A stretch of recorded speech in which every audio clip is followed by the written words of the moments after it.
Assalamu alaikum warahmatullahi wabarakatuh.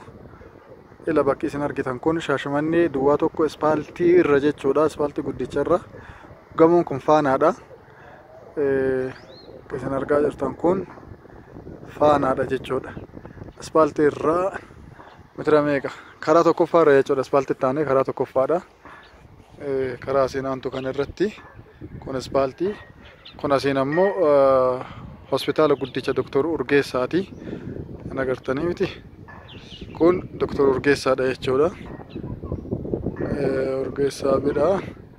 Kun asiin maashaallah manniin akkanaatiitu ijaaramuu irra jira.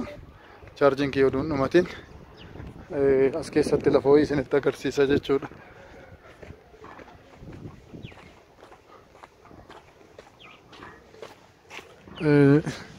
Mana kana jechuudha. Dhiifama chaarjiin kiyya illee dhumataa jira. Manni balbala meeqa? Balbala 5.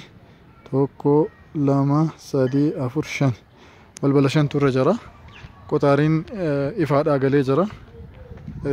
Manni kanneen tollaa irra jira. Lafti garaan meetira 23, garaan meetira 23, hojjaan 20 fakkaata.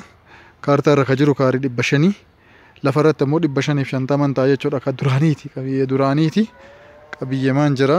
Kaartaa irra baafamee jira.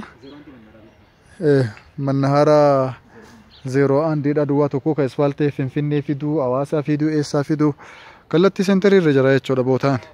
Amma irra guddaa mana oduu hin taane kan isin gurguruu barbaannu lafa. Lafa keessaallee namni illee nama guddaadha maashaallah. Ka abbichoo keenya kanaati.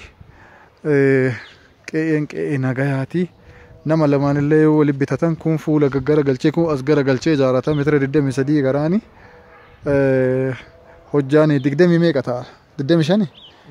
Hojjaan 25 jedhanii.